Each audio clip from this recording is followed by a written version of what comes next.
छोटी सी कहानी के द्वारा सिखाने का प्रयास करता हूं।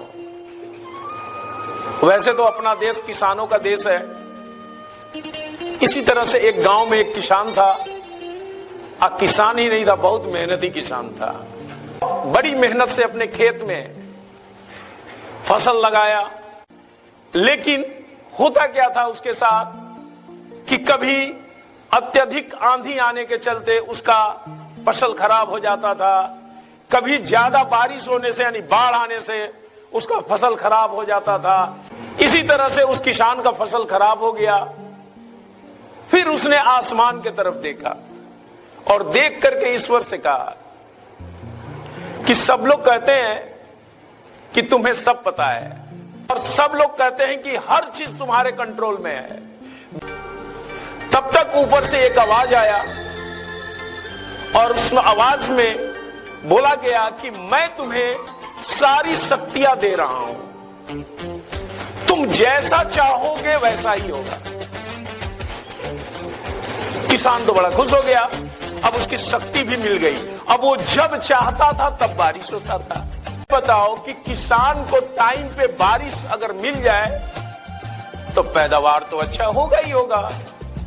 और उसने बिल्कुल ऐसे ही किया, खेती किया, गेहूं लगाया और जब बोला तब बारिश हुआ। जब फसल लहलहाने लगे, काफी बड़े फसल हो गए, बड़ी खुश हुआ किसान कि बहुत अच्छा फसल मेरा हुआ है। और 3, साढ़े 3, 4 महीने के बाद अब वो गया उसको काटने के लिए। जब काटने गया तो हैरान रह गया किसान, क्योंकि फसल तो बड़े थे लेकिन किसी के अंदर गेहूं नहीं था, वो अंदर से खोखला था। बड़ा हैरान कि ये कैसे हो गया।